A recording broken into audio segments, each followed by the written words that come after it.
ఓం శాంతి. మురళీ తారీఖు అక్టోబర్ 28, 2023. మధురమైన బాబా చెప్తున్నారు, మీఠే బచ్చే, అనంతమైన సర్వీస్ కొరకు మీ బుద్ధి పని చేయాలి. రేడియం ముళ్ళుండే పెద్ద గడియారాన్ని అంటే సృష్టి చక్రాన్ని తయారు చేయండి. అది దూరం నుండే మెరుస్తూ ఉండాలి అని చెప్తున్నారు బాబా. ప్రశ్న: సర్వీసు వృద్ధి చేసేందుకు ఏ యుక్తిని రచించాలి? జవాబు: తెలివైన మహారథి పిల్లలను మీ వద్దకు ఆహ్వానిస్తూ ఉండాలి. మహారథి పిల్లలు తిరుగుతూ ఉంటే సర్వీస్ వృద్ధి అవుతూ ఉంటుంది. అలా చేస్తే మా గౌరవం తగ్గిపోతుందని ఎప్పుడూ భావించరాదు. పిల్లలెప్పుడూ దేహాభిమానంలోకి రాకూడదు. మహారథులను చాలా గౌరవించాలి. పాట: ఈ సమయము గడిచిపోతున్నది. ఓం శాంతి. గడియారము అనే పేరును వింటూనే అనంతమైన గడియారము జ్ఞాపకం వస్తుంది. ఇది అనంతమైన గడియారము. ఇదంతా బుద్ధితోనే అర్థం చేసుకోవాలి. ఇందులో కూడా ఒక చిన్న ముళ్ళు, ఒక పెద్ద ముళ్ళు ఉంటుంది. సెకండ్ల పెద్ద ముళ్ళు తిరుగుతూ ఉంటుంది. రాత్రి 12 గంటలు అంటే రాత్రి పూర్తయి పగలు ప్రారంభమవుతుంది. ఈ అనంతమైన గడియారము ఎంత పెద్దదిగా ఉండాలి! ఆ ముళ్ళుకు రేడియం ఉంటే దూరం నుండే మెరుస్తూ ఉంటాయి. గడియారము తనంతకు తానే తెలిపిస్తుంది. కొత్తవారెవరు వచ్చినా గడియారాన్ని చూపించండి. ముళ్ళు అంతిమ సమయాన్ని సూచిస్తున్నాయని బుద్ధి కూడా చెప్తుంది. వినాశనం తప్పకుండా అవ్వాలని ఎవరైనా అర్థం చేసుకుంటారు. తర్వాత సత్యయుగ ఆది వస్తుంది. సత్యయుగంలో చాలా కొద్దిమంది ఆత్మలే ఉంటారు. మరి ఇంతమంది ఆత్మలు వాపస్ వెళ్ళి ఉంటారు కదా. చిత్రాల ద్వారా అర్థం చేసుకోవడం చాలా సహజము. ఇటువంటి గడియారాలను తయారు చేస్తే అనేక మంది కొనుగోలు చేసి ఇంట్లో కూడా పెట్టుకుంటారు. దీనిపై అర్థం చేయించాలి అంటున్నారు బాబా. ఈ కలియుగము అధికారం ఎలా లభించి ఉంటుంది? తప్పకుండా తండ్రి ద్వారానే లభించి ఉంటుంది. పతిత పావనులు సంగమ యుగంలో పతిత ప్రపంచంలోనే వస్తారు. పావన ప్రపంచంలో తండ్రి రారు. చాలా ఫస్ట్ క్లాస్ అయిన ఈ సృష్టి చక్రము చిత్రంపై అర్థం చేయించడం ఎవరికైనా చాలా సులభం. ధనం ఎక్కువగా ఉన్నవారు చిత్రకారునికి వెంటనే ఆర్డర్ ఇస్తే చిత్రం వెంటనే తయారైపోతుంది. ప్రభుత్వ కార్యాలు చాలా త్వరగా జరిగిపోతాయి. ఇక్కడ అతి కష్టం మీద మన పనులు నెరవేరుతాయి. మంచి కళాకారునితో చేయిస్తే సుందరంగా తయారవుతుంది. ఈ రోజుల్లో కళలకు చాలా గౌరవం ఉంది. నృత్య కళను ఎంత ప్రదర్శిస్తూ ఉంటారు. ఇంతకు ముందు ఇలాంటి నృత్యాలు ఉండేవని భావిస్తారు. కానీ నిజానికి అలాంటిదేమీ లేదు. కావున ఈ అనంతమైన గడియారాన్ని వెంటనే తయారు చేయించాలి. తద్వారా మనుష్యులు బాగా అర్థం చేసుకుంటారు. రంగు కూడా బాగా మెరుస్తూ ఉండాలి. మనుష్యులు పతిత పావనులుగా అయ్యేందుకు వీలు లేదు. మనుష్యులు పతితులైనందున భగవంతుణ్ణి పిలుస్తారు. స్వర్గం పావన ప్రపంచము.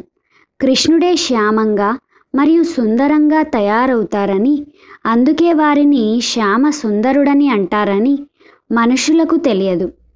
మొదట మనకు కూడా అర్థమయ్యేది కాదు.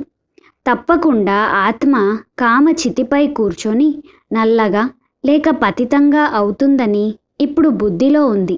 అనగా ఆత్మ పతితమైపోయింది. ఇది కూడా స్పష్టంగా వ్రాయాలి. పరమపిత పరమాత్మ ఆస్తినిస్తారు. రావణుడు శాపమిస్తాడు. కానీ మనుషుల బుద్ధి రఘుపతి రాఘవ రాజారాముని వైపు పోతుంది. కానీ రాముడంటే పరమపిత పరమాత్మ. బుద్ధిని బాగా వినియోగించి ఈ చిత్రాలన్నింటినీ తయారు చేయాలి అంటున్నారు బాబా. ఎందుకంటే ఈ రోజుల్లో అందరూ నేనే భగవంతుడనని చెబుతూ ఉంటారు. కానీ తండ్రి ఒక్కరేనని మీకు తెలుసు. ఆత్మలమైన మనమంతా పరంధామంలో పరమాత్ముని వద్దకు వెళ్ళి ఉంటాము. ఈ సమయంలో తండ్రి మరియు మనము ఇరువురము బ్రహ్మాండానికి అధిపతులుగా ఉంటాము. నేను మిమ్ములను విశ్వాధికారులుగా తయారు చేస్తానని తండ్రి చెప్తున్నారు. ఇక ఏ ఇతర గొప్ప రాజులైనా ఇలా మేము విశ్వానికి అధిపతులమని చెప్పలేరు. తండ్రి మనులను విశ్వానికి అధిపతులుగా చేస్తున్నారు. మరి ఇటువంటి తల్లిదండ్రుల పైన ఎంత బలిహారం అవ్వాలి? వారి శ్రీమతం ప్రసిద్ధమైనది. వారి శ్రీమతం అనుసారంగా నడుస్తూ నడుస్తూ అంత్యంలో శ్రీమతమును పూర్తిగా అనుసరిస్తాము. ఇప్పుడే శ్రీమతాన్ని పూర్తిగా పాటిస్తే శ్రేష్ఠులమైపోతాము. ఎంత తలబద్దలు కొట్టుకోవలసి వస్తుంది? ఎంతవరకు యజ్ఞం నడుస్తుందో అంతవరకు పురుషార్థం నడుస్తూ ఉంటుంది. ఇది రుద్రజ్ఞాన యజ్ఞం. శాంతి కొరకు వారు కూడా రుద్ర యజ్ఞాన్ని రచిస్తారు. కానీ దానితో శాంతి లభించదు అంటున్నారు బాబా. తండ్రిది ఒక్కటే యజ్ఞం. అందులో పూర్తి సామాగ్రి స్వాహ అయిపోతుంది. అంటే ప్రపంచంలోని అన్ని వస్తువులు స్వాహ అయిపోతుంది. సెకండులో జీవన్ముక్తి లభిస్తూ ఉంటుంది. వారు ఎన్ని యజ్ఞాలను రచిస్తారు, కానీ లాభమేమీ లేదు. పిల్లలైన మీరు సంపూర్ణ అహింసకులు అంటున్నారు బాబా. పవిత్రత లేకుండా ఎవ్వరూ స్వర్గానికి వెళ్ళలేరు. ఇది చివరి సమయము. పతిత ప్రపంచము, భ్రష్టాచారి రావణుని ప్రపంచము. 100% అపవిత్రత, దుఃఖము, అశాంతి, రోగాలు ఇవన్నీ వ్రాయవలసి ఉంటుంది. మళ్ళీ స్వర్గంలో శ్రేష్టాచారులుగా ఉంటారు. 100% పవిత్రత, సుఖము, శాంతి, నిరోగులుగా ఉంటారు. ఇది శివబాబా యొక్క వారసత్వము. అది రావణుని శాపము అని విశదంగా వ్రాయాలి అని చెప్తున్నారు బాబా. భారతదేశము ఫలానా సమయం నుండి ఫలానా సమయం వరకు శ్రేష్టాచారిగా ఉండేది. మళ్ళీ ఫలానా సమయం నుండి భ్రష్టాచారిగా అయ్యింది. చూస్తూనే అర్థమయ్యే విధంగా వ్రాయాలి అంటున్నారు బాబా. అర్థం చేయించడం ద్వారా బుద్ధిలో నష పెరుగుతుంది. అనుభవం పెరగాలంటే ఇదే కర్తవ్యంలో ఉండాలి. వారు 8 గంటలు సర్వీస్ చేస్తారు. ఇక్కడ కూడా 8 గంటలు సర్వీస్ చేయాలి.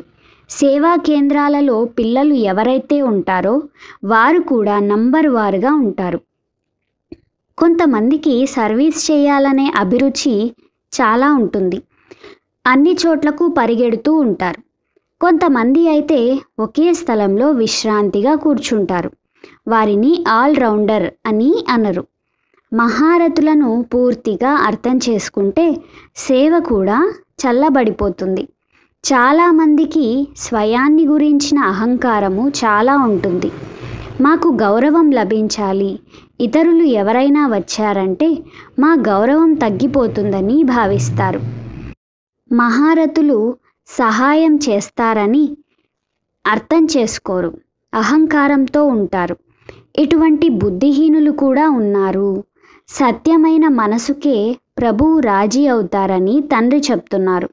బాబా వద్దకు సమాచారం అంతా వస్తూ ఉంటుంది కదా. బాబాకు ప్రతి ఒక్కరి నాడి గురించి తెలుసు. ఈ బాబా కూడా అనుభవజ్ఞులే.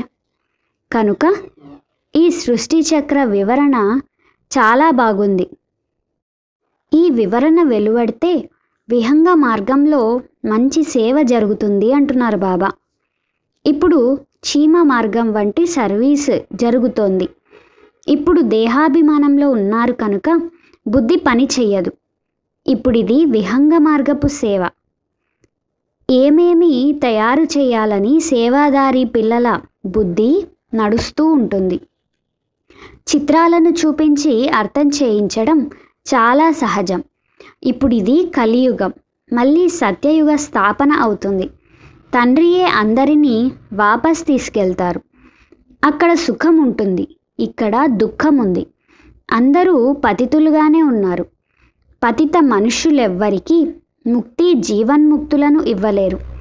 వీరందరూ భక్తి మార్గపు కర్మలను నేర్పించేవారు.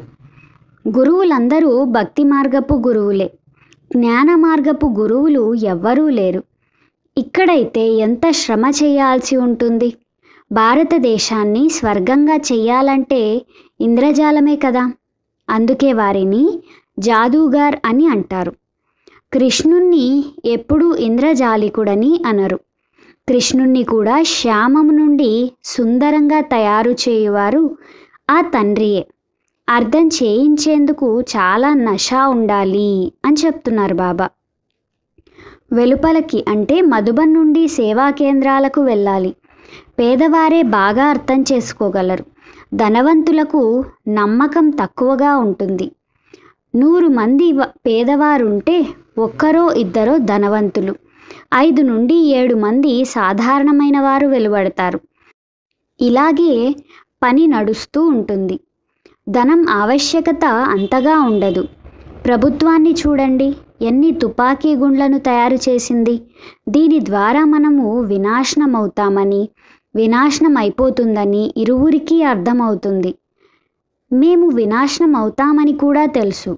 అప్పుడు వేటగానిగా ఎవరవుతారు? 2 పిల్లులు కొట్లాడుకుంటే మధ్యలో వెన్నను కోతి కాజేసిందనే కథ ఉంది కదా. కృష్ణుని నోటిలో వెన్నను చూపిస్తారు. అది స్వర్గమనే వెన్న. ఈ విషయాలు ఎవ్వరూ అర్థం చేసుకోలేరు.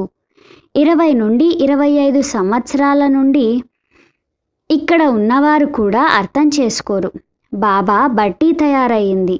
అందులో ఎంతమంది వచ్చారు, ఎంతమంది వెళ్ళిపోయారు, కొంతమంది నిలబడిపోయారు. కల్ప క్రితం కూడా డ్రామాలో ఇలాగే జరిగింది. ఇప్పుడు కూడా అలాగే జరుగుతోంది. చిత్రాలు ఎంత పెద్దవిగా ఉంటే ఎవరికైనా అర్థం చేయించడం అంత సహజమవుతుంది. లక్ష్మీనారాయణుల చిత్రం కూడా అవసరము అని చెప్తున్నారు బాబా. భక్తి సాంప్రదాయం ఎప్పటి నుండి మొదలవుతుందో కల్పవృక్షం చిత్రం ద్వారా అర్థమవుతుంది. 2 యుగాలు బ్రహ్మ పగలు, 2 యుగాలు బ్రహ్మరాత్రి. మానవులు బ్రహ్మ సూక్ష్మవతనంలో ఉన్నారని అంటారు, కానీ ఏమీ అర్థం చేసుకోరు. అయితే ప్రజాపిత బ్రహ్మ తప్పకుండా ఇక్కడే ఉంటారు కదా. ఇవి ఎంతో రహస్యయుక్తమైన విషయాలు. ఇవి శాస్త్రాలలో ఉండజాలవు. మానవులు అసత్య చిత్రాలను చూశారు, అసత్య జ్ఞానము విన్నారు. బ్రహ్మకు కూడా చాలా భుజాలను చూపించారు. ఇప్పుడు శాస్త్రాలు మొదలైనవి ఏవైతే ఉన్నాయో అవన్నీ భక్తి మార్గపు సామాగ్రి. ఇది ఎప్పటి నుండి మొదలవుతుందో ప్రపంచంలోని వారికి తెలియదు. మానవులు ఎంత భక్తి చేస్తారు? భక్తి లేకుండా భగవంతుడు లభించజాలరని అంటారు. అయితే ఎప్పుడు పూర్తి దుర్గతి అవుతుందో అప్పుడే సద్గతిని కలగజేసేందుకు భగవంతుడు లభిస్తారు. ఈ లెక్కాచారం అంతా మీకు తెలుసు. అర్ధకల్పం నుండి భక్తి మొదలవుతుంది. తండ్రి అంటున్నారు, ఈ వేదాలు, ఉపనిషత్తులు, యజ్ఞ తపాలు మొదలైనవన్నీ భక్తి మార్గానికి చెందినవి. ఇవన్నీ సమాప్తమయ్యేవే. అందరూ నల్లగా అవ్వాల్సిందే. మళ్ళీ సుందరంగా చేసేందుకు తండ్రి రావలసి పడుతుంది. తండ్రి చెప్తున్నారు, నేను కల్పం యొక్క సంగమ యుగంలో వస్తాను, కానీ యుగ యుగంలో రాను. అయితే కచ్చావతారం అంటే తాబేలు అవతారం, మత్స్యావతారం, పరశురామావతారం మొదలైనవి చూపిస్తారు. ఇవన్నీ భగవంతుని అవతారాలని అంటారు. మరి రాయి రప్పలలో భగవంతుడు ఎలా ఉండగలరు? మానవులు ఎంతటి తెలివిహీనులుగా అయిపోయారు. తండ్రి వచ్చి ఎంత వివేకవంతులుగా తయారు చేశారు. పరమపిత పరమాత్మ జ్ఞాన సాగరులు, పవిత్ర సాగరులు అని మహిమ కూడా చేయాల్సి ఉంటుంది. కృష్ణునికి ఈ మహిమ ఉండజాలదు. మళ్ళీ కృష్ణుణ్ణి భక్తులు కృష్ణుణ్ణి సర్వవ్యాపి అని అంటారు. ఎంత హత్తుకొని ఉంటారు. బుద్ధిని అతడి నుండి తొలగించి తండ్రి పరిచయం ఇవ్వబడుతుంది. ఆత్మలందరూ సోదరులు, అందరూ తండ్రులుగా అవ్వలేరు. తండ్రులైపోతే ఎవరిని స్మృతి చేస్తారు? పిల్లలు గాడ్ ఫాదర్ను స్మృతి చేస్తారు. అర్థం చేయించేవారు కూడా అనంతమైన బుద్ధి గలవారిగా ఉండాలి. పిల్లల బుద్ధి హద్దులోనే చిక్కుకొని పోతుంది. ఒకే స్థలంలో కూర్చుండిపోతారు. వ్యాపారస్తులు పెద్ద పెద్ద శాఖలను తెరుస్తూ ఉంటారు. ఎవరు ఎక్కువ సేవా కేంద్రాలను తెరుస్తారో ఆ మేనేజర్ మంచివారు. సేవా కేంద్రంపై కూడా ఆధారపడి ఉంటుంది. ఇది అవినాశి జ్ఞానరత్నాల దుకాణం. ఎవరిది? జ్ఞానసాగరునిది. ఈ జ్ఞానము శ్రీకృష్ణునిలో అయితే లేదు. ఆ సమయంలో యుద్ధం కూడా జరగలేదు. పాయింట్లయితే చాలా ఉన్నాయి. వాటిని ధారణ చేసి ఇతరులకు అర్థం చేయించాలి అని చెప్తున్నారు బాబా. సభలో కూడా చిత్రాలను ఉంచితే అందరూ చూడగలరు. గడియారపు చిత్రము చాలా బాగుంది. ఈ చక్రాన్ని తెలుసుకోవడం వలన చక్రవర్తులుగా అవుతారు. స్వదర్శన చక్రతారులుగా అవ్వాలి. గడియార చిత్రం చూపించి అర్థం చేయించడం చాలా సహజము అని చెప్తున్నారు బాబా. కానీ ఎంతోమంది పాత పిల్లలు యోగ్యులుగా అవ్వనే అవ్వరు. స్వయాన్ని గొప్పగా భావించుకొని కూర్చుంటారు. అసత్య ఖుషీలో ఉంటారు. సర్వీస్ చేయలేదంటే వీరు దాతలు అని ఎవరు అంగీకరిస్తారు? దానం కూడా బంగారు నాణాలే దానం చేయాలా, లేక నయా పైసలు దానం చేయాలా? ఈ చిత్రము అందుల ముందు అద్దం వంటిది అంటున్నారు బాబా. దర్పణంలో తమ ముఖాన్ని చూసుకుంటారు. మొదట కోతి ముఖం వలె ఉండేది. ఇప్పుడు మందిరయోగ్యమైన ముఖము తయారవుతుంది. మందిరంలో ఉండేందుకు, యోగ్యముగా అయ్యేందుకు పురుషార్థం చేయాలి. ఇది పతిత ప్రపంచం, అది పావన ప్రపంచం. దానిని శివబాబాయే స్థాపన చేస్తున్నారు. ఎవరైతే శ్రీమతాన్ని అనుసరించరో వారి బుద్ధిలో ఎప్పుడూ ధారణ కూడా అవ్వజాలదు. రోజురోజుకు మీకు చాలా గుహ్యమైన విషయాలను తెలియజేస్తానని తండ్రి చెప్తున్నారు. కనుక జ్ఞానము తప్పకుండా వృద్ధి అవుతూ ఉంటుంది. 8 సామ్రాజ్యాలు ఎలా నడుస్తాయని కొంతమంది ప్రశ్నిస్తారు. ఈ లెక్కతో అయితే ఇన్ని రాజ్యాలు ఉండాలని అంటారు.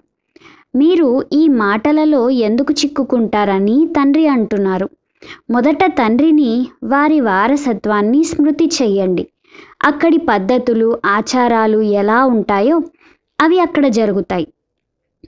పిల్లలు ఏ విధంగా జన్మించాలో ఆ విధంగానే జన్మిస్తారు.